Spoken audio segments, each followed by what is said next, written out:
안녕하세요. 행복한 백수입니다. 지금 이렇게 주식시장이 좋지 않잖아요. 예, 이런 상황에서 서울 부동산은 괜찮을지, 서울 아파트는 괜찮을지 한번 보겠습니다. 주식코인 다 떨어지는데 서울 아파트는 괜찮을지. 자, 이게 얘네들이 떨어진다고 해가지고 주식코인 떨어진다고 해가지고 얘가 무조건 부동산 하락이다. 이렇게 동의어로 보시면 안 됩니다. 예, 특히 제 유튜브를 보시는 분들은 정확한 인과관계를 따지고 접근을 해야 되지. 이거에 뭐 경기가 안 좋으니까 무조건 부동산이 떨어진다, 가격이. 이렇게 보시면 좀 안 됩니다. 예. 얘도 주식코인이 떨어지는 게 부동산이 하락과 무슨 인과관계가 있는지를 따져보는 거죠. 예. 그러고 나서 결론을 내야 되는 겁니다. 하나씩 보겠습니다. 자, 먼저 주거비용 관점도 보고, 소득 하락 관점, 이거 제가 적어놨는데 이거 하나씩 볼게요. 먼저 주거비용 관점에서 보시면 주거비용에서는 갑자기, 만약에 주거비용이 갑자기 늘어나면 어떻게 해요? 매매가 떨어져요. 근데 서서히 이렇게 올라가면 어떻게 해요? 서서히 올라가면 이게 매매가를 이렇게 끌어올리는 효과가 있어요. 자, 그러니까 우리가 조심해야 될 건 뭐죠? 지금 매가 하락에 대한 우려가 있는 거잖아요. 그래서 공급 쪽에서는 갑자기 무슨 일이 벌어진다? 공급 요인으로 인해서 어찌됐든 간에 갑자기 주거비가 확 올라갈 수 있는지 갑작스럽게 그런 게 있으면 어떻게 돼요? 이 매가가 떨어질 수 있는 거죠. 우리가 공급 쪽에서 갑자기 갑작스럽게 이렇게 주거비가 확 오를 수 있나요? 공급적인 요인으로 인해서 이를테면 뭐 그런 건 있을 수 있겠죠. 특정 지역에 아주 좁은 지역에 이주가 일어나가지고 그쪽에 이제 갑자기 주거비를 확 올리는 그런 현상이 있을 수 있는데 그게 아니라면 공급에서는 뭐 현실적으로 좀 일어나기 어려운 일들이 벌어져야만 가능하죠. 예를 들면 집을 갑자기 다 없애버린다. 지진이 나서 다 없어진다. 뭐 이런 느낌이어야 돼요. 예. 그러면 갑작스럽게 아주 짧은 기간 안에 임대료가 폭증을 하는 거죠. 폭증을 하게 되면 어떻게 돼요? 이게 순간적으로 매매가 떨어지는 거죠. 예. 왜냐면 나는 어디에 어떤 이사 갈 시간은 없는데 내가 가만히 앉아 있는데 그 공간에 이주비가 확 올라 버리는 거잖아요. 그러면 내가 그 사이에 소득도 늘릴 수가 없고 그런 상황이 생기니까 공급적인 측면에서는 이주비를 그 주거비를 갑자기 이렇게 올릴 수 있는 그런 상황들을 만들기가 어렵다. 다만 공급이 계속 부족하잖아요. 지금 계속 부족하기 때문에 이거는 어떤 일을 만들냐면 공급이 계속 부족한 걸 이렇게 서서히 어떻게 해요? 서서히 주거비를 올려요. 자, 서서히라고 말씀드리는 거는 몇 년에 걸쳐서 이게 누적돼서 계속 주거비가 올라가는 건데 이런 상황이라고 하는데 사람들이 소득이 갑자기 가처분 소득이 막 확 줄어들거나 이러지 않는다라고 하면 소득도 이렇게 쭉 간다라고 하면 어떻게 돼요? 집값은 이렇게 우상향하는 겁니다. 이런 식으로. 예. 근데 지금은 오히려 이런 케이스죠. 이제 공급이 계속 누적대가 쌓여가지고 줄어들어가지고 주거비가 계속 상승하고 그로 인해서 매매가가 또 올라가 있는 그런 상황인데 이거를 해결할 수 있는 방법은 없는 거죠. 뭐 주거비가 갑작스럽게 폭발하는 식으로 오를 수 있는 방법은 없는 거지. 공급 쪽에서는. 수요 쪽에서 이런 일이 있냐? 수요 쪽에서 갑자기 주거비를 폭증시킬 수 있는 방법이 있느냐? 있죠. 뭐예요? 금리가 올라가면 되죠. 금리가. 예. 제가 지금 4%에 살고 있는데 그래서 300을 내면 되는데 갑자기 6%로 올라가지고 어떻게 돼요? 450을 내라고 그러면 어떻게 돼? 큰일 나죠. 예. 이게 순간적으로 벌어질 수 있는 거죠. 금리 인상은 순간적으로 벌어질 수 있기 때문에 짧은 기간 안에 벌어질 수 있기 때문에 이런 일이 벌어지면 어떻게 주거 그 매매가 확 떨어지는 거죠. 왜냐하면 나는 이제 다음번 이제 그 계약 갱신한다거나 할 때 이 월세를 감당할 수 없으니까 혹은 이자를 감당할 수 없으니까 어떻게 해요? 내려앉는 거죠. 집을 하향 선택을 하는 거죠. 하향 선택. 자, 그러면 이제 정리해보면 우리가 공급은 볼 필요가 없고 수요 쪽에서는 어떻게 금리 인상이 문제가 된다. 주거비 하락을 일으킬 수 있다. 근데 이게 확률이 몇 퍼센트냐? 얼마나 보냐? 이거잖아요. 그리고 금리 인상에 대한 확률을 얼마나 보냐는 거예요. 이건 여러분들이 판단할 수 있는 거죠. 예. 자, 그래서 주거비용 관점에서는 어떻게 돼요? 오히려 금리가 인하가 된다라고 하면 지금까지 굉장히 아슬아슬하게 월세도 많이 내고 있고 그다음에 전월세 전환율도 높아가지고 이제 굉장히 높은 비용을 감당하고 있었는데 이게 금리가 만약에 인하가 된다라고 하면 어떻게 돼요? 상당히 그 주거비가 완화될 수 있는 거죠. 주거비가 완화가 되면서 이게 오히려 또 어떻게 돼요? 매가의 자극제가 될 수 있다. 예. 매가의 자금투기가 될 수 있다. 요렇게 보시면 될 것 같아요. 자, 다음엔 이제 소득 하락 관점인데, 소득 하락이 되면 어떻게 돼요? 수요가 감소가 되죠. 소득이 하락할 정도로 큰 경제 위기가 오면, 뭐 IMF라든지, 뭐 이런 큰 경제 위기가 오면 어떻게 돼요? 기업에서 이제 정리해고가 된다든지, 나는 더 이상 돈 벌 수 있는, 기존에는 뭐 500씩 벌었는데 갑자기 이제 잘려가지고 200씩밖에 못 벌어. 이런 상황이 벌어지면 어떻게 돼요? 집을 또 하향 선택을 해야 되잖아요. 예, 내가 살고 있는 집을 하향 선택을 하거나 아니면 점유율을 바꿔야 되는 거지. 내가 원래는, 어, 자가로 살고 있었는데 이걸 월세로 바꿔야 되는 거죠. 예. 그렇게 되면 이 자가를 팔려는 수요가 생기기 때문에 어떻게 돼요? 매가가 하락하는 거죠. 예. 자, 그러면 이 정도로 소득이 하락할 정도로 현재의 어떤 그 주식 코인이 떨어지는 상황들이 당장 인과관계가 있냐는 거예요. 어떤 좀 장기적인 측면에서 놓고 봤을 때 이제 트럼프 체제에서 이게 경기 침체를 만든다. 그리고 이게 또 쌓이고 쌓인다. 그렇게 됐을 때 이제 소득 하락이 나올 정도로 큰 경제 위기가 나오냐. 그거는 좀 다른 문제긴 한데 일단은 지금 어떤 진행되는 상황을 봐가지고 여기에 대해서도 또 어떻게 어느 정도 확률로 보느냐. 이것도 제가 판단할 문제라기보다는 여러분들께서도 충분히 판단할 수 있을 거라고 생각을 해요. 예. 자, 그러면 이제 이게 사실 조금 더 직접적이긴 한데 주식도 떨어져. 그 다음에 뭐예요? 코인도 떨어져. 그럼 내가 가지고 있는 자산 가격이 투자를 해놨는데 너무 많이 떨어져가지고 이게 어떻게 돼요?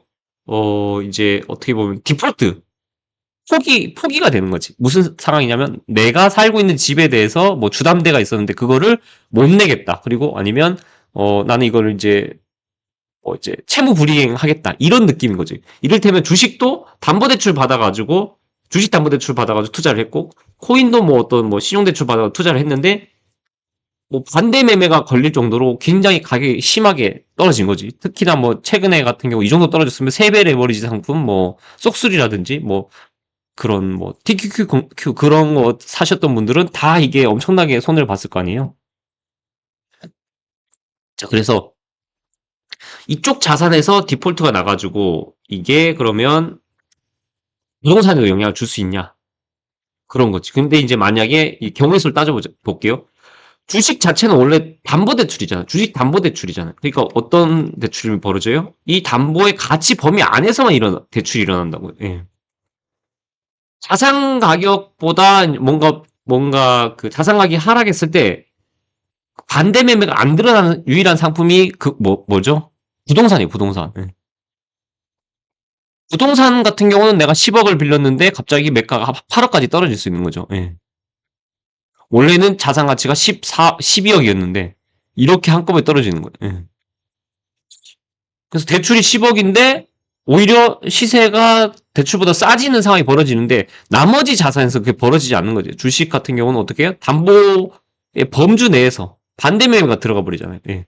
자, 그래서 주식 담보대출 받은 사람은 뭐 이제 자산이 많이 하락해가지고 문제가 생길 수 있지만 이게 오버해서 내가 대출을 받은 건 아니니까 그러면 어떻게 해요? 결국은 뭐 이게 나한테 큰 데미지는 있을 수 있지만 부동산에까지 이걸 팔아가지고 뭘 해야 되는 경우의 수가 뭐 100이면 100. 주식 떨어졌으니까 무조건 나 부동산 처분해가지고 뭘 급매로 팔아야 돼. 이렇게 등식이 성립될 수는 없다는 거예요. 예. 그럴 수 있는 사람이 있을 수 있지만 이게 뭐 엄청나게 뭐 많은 비율이다 이렇게까지 표현할 수는 없는 거죠. 무조건 1대1로 주식이 이렇게 대출받아가 투자한 사람 무조건 연끌했기 때문에 부동산도 팔아야 돼. 이런 관점보다는 뭐 좀 심하다라고 하면 생활에 어려움이 생긴다라고 하면 이제 좀 뭐 이렇게 점유형을 바꾸는 정도 그 정도 되는데 근데 모든 사람이 자산 가격이 하락했대가지고 이 모든 사람이 이렇게 대출 받아서 투자를 한 건 아니잖아요. 예. 그 다음에 만약에 이게 이제 부동산 대출을 받아가지고 이걸 가지고 그 주식 투자하신 분도 있어요. 이해되시죠? 부동산 담보대출을 받아가지고 여기 생활안정자금 대출을 받아가지고 주식 투자하신 분도 있는데 근데 이게 주식이 이제 휴지 조각이 돼버리면 어떻게 돼요? 이 부동산에도 데미지를 입겠죠. 근데 과거랑 다르게 이제 우리 부동산 어떤 그 대출의 특징이 뭐냐면 이제 DSR 영향을 받잖아요. 예.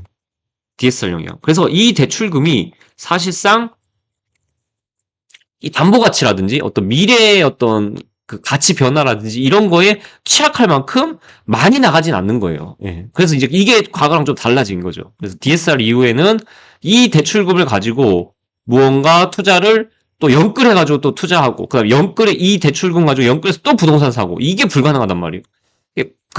특히 자산 가격 하락이 나왔을 때, 부동산 가격이 일부만 하락이 나온다라고 하면 이게 연쇄작용으로 벌어지는 거예요. 연쇄작용, 이런 식으로. 조금만 하락했는데 여기 부동산도 또 무너지고 여기 부동산도 무너지고 이런 게 나오는데, 이제 DSR 상황에서는 어떻게 돼요? 그게 좀 줄어든다는 거예요. 연끌 자체가 비율이 너무 낮으니까. 예. 연끌의 비율이 낮으니까 해봤자 뭐 1주택 그 연끌자는 이자만 계속 내면 되거든요. 특히 이자 같은 경우도 뭐 엄청나게 아까도 얘기했다시피 이자가 지금 올라갈 상황이냐 거기에 대해서는 올라가지 않는다든지 아니면 또 어떻게 해요? 대출 자체를 고정으로 받으신 분도 많잖아요. 최근에는. 예, 이런 상황이기 때문에 자산 가격 하락에 의해서 이제 다 이렇게 나는 포기하겠어. 뭐 이렇게 채무 불이행 이런 다 포기하겠어. 그러니까 내 집도 팔아야 되고 이런 상황들이 예전보다는 과하게 나오지 않는다. 예. 그래서 이제 1, 2, 3번을 세 개를 좀 종합해 보면 여기서 이제 우리가 조심해야 될 거는 금리만 오르지 않으면 되는 거예요. 어떻게 보면 금리만. 예. 단기적으로 금리만 오르지 않으면 되는 거고, 그 다음에 소득 하락이 생길 정도로 큰 위기가 갑작스럽게 찾아오지 않으면 된다. 예. 그 정도면 된다. 근데 이 큰 위기가 갑작스럽게 오면 어떻게 되냐?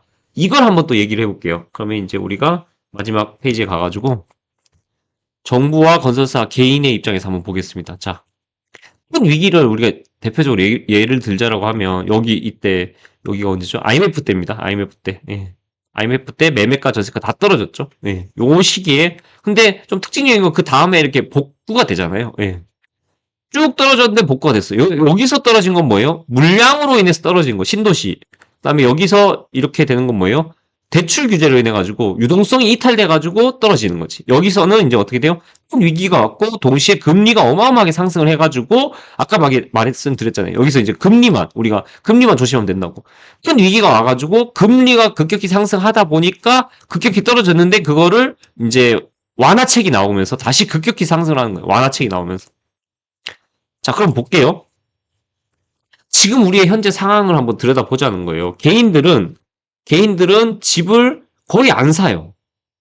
서울이나 사지 전국적으로 봤을 때 거의 안 산다고. 그래서 건설사한테 돈을 거의 줄 일이 없어. 왜? 건설사는 개인이 사야 짓죠. 물건을. 그러니까 아파트를 짓잖아요. 근데 건설사 입장에서는 개인이 안 사주니까 안 짓는 거죠. 그래서 건설사도 그렇고 개인도 그렇고 어떻게 해요? 나라에 줄 세금이 별로 없다. 예. 별로 없다. 이 정도 어떤 상황인데 만약에 여기서 큰 위기가 한 번 더 온다라고 하면 어떻게 돼요? 건설사는 이제 거의 다 이제 게임이 끝나버리는 거죠. 예. 그래서 건설사가 어떻게 해요? 디폴트 선언을 하는 거야. 나는 이제 빚 없이 이렇게 사업하시는 분들 없으니까 건설사가도 나는 이제 빚을 못 갚겠다. 어디다가? 은행에다가 못 갚겠어요라고 얘기를 하는 거지. 못 갚겠습니다. 개인도 이제 또 큰 위기가 왔는데 나도 이제 잘려서 건설사가 없어지니까 개인도 잘린 거예요.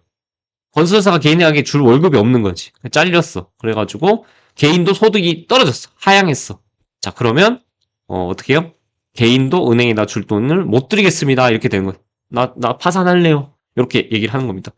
그러면 결국에는 또 이런 상황이 벌어지면 누가 제일 피해를 봐요? 정부가 또 거둘 세수가 없잖아요. 예, 세수가 없기 때문에 원래는 아까 장면에서 어떻게 해요? 건설사하고 개인한테만 세금을 못 걷는데 이렇게 되면 얘도 돈을 못 갚고 얘도 돈을 못 갚겠다 그러면 어떻게 돼? 은행도 나도 파산할래. 이렇게 되는 거죠.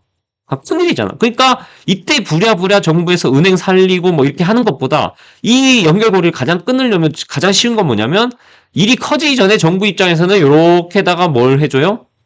재정을 좀 풀어주는 거예요. 재정을. 예. 어떻게 풀어주는 거죠? 저금리 상품을 만들어주는 거죠. 예. 기존에 쓰고 있던 고금리를 저금리로 대환시켜주거나 아니면 신규로 저금리로 상품을 그러니까 물건을 살 수 있게끔 해주는 거예요. 그게 우리가 이제 대표적으로 금리의 영향권에서 가장 그 중요한 상품이 뭐예요? 건설사가 만드는 아파트잖아요. 예, 아파트. 그래서 나는 이제 싸게 살 수 있구나. 저금리로 싸게 살 수 있구나가 됐으니까 건설사한테 어떻게 해요? 아파트 좀 지어줘 라고 얘기를 하는 거지. 그래서 이게 알았어 내가 분양할게. 그렇게 해가지고 건설사도 이제 돌아가는 거죠. 그래서 개인도 여기다가 재정을 풀긴 했지만 또 이제 양도세라든지 세금을 내고 건설사도 수익이 났으니까 법인세를 내고 이렇게 해가지고 재정을 푼 만큼 이게 어느 정도는 효과를 보는 거죠. 예. 자, 이게 낫겠어요. 아까 은행까지 디폴트 되고 나서 문제를 해결하기 위해서 은행에도 돈을 주고 돈을 재정을 쏟고 그 다음에 개인한테도 쏟고 뭐 이런 식으로 하는 게 낫겠어요. 차라리 그냥 빠르게 이게 언제였죠? 2023년에 특례 같은 그런 정책이었죠. 특례 보금자리로. 이런 식으로 가면 이제 선순환이 되잖아요. 이렇게 해가지고 은행도 살아서 은행도 어떻게 재정을 썼던 만큼 도움이 되는 거죠. 예. 자, 이런 구조로 가게끔 정부에서 알아서 노력을 하는 거지. 왜냐면 우리가 지금 그 뭐죠? 우리 어떤 사회를 지탱하는 데 있어가지고 주택 사업이 굉장히 중요하단 말이에요. 예. 근간이기 때문에. 예. 이 구조로 어떻게든 이끌어내려고 하기 때문에 결국은 무슨 말씀을 드리고 싶냐? 이렇게 큰 하락이 온다 하더라도 다시 상승할 수밖에 없는 이런 상황이 되는 거죠. 왜? 이거는 갑작스러운 어떤 금리 변화에 의해서 혹은 어떤 진짜 큰 위기라고 하면 직장의 문제, 그래서 내가 소득 하향, 그다음 내 자영업의 문제, 소득 하향 이런 게 갑작스럽게 벌어지는 거잖아요. 근데 그런 게 가만히 방치할 수는 없다는 거지. 나라적으로 이제 국가적으로 큰 문제가 되니까 이걸 나서서 재정을 풀 수밖에 없는 거죠. 예, 재정을 풀 수밖에 없는 거죠. 예. 근데 지금은 이제 무슨 일이 벌어졌다라고 하면 정부가 선제적으로 나서서 재정을 풀 수밖에 없어요. 왜냐면 이미 많은 건설사들이 돌아가셨잖아요. 예, 선제적으로. 예. 이미 많은 건설사들이 돌아가셨어요. 예. 이런 상황이고 개인은 또 어떤 부담이 있어요? 아주 높은 주거비 부담이 있어요. 예. 왜냐 금리가 굉장히 높은 수준이니까. 예.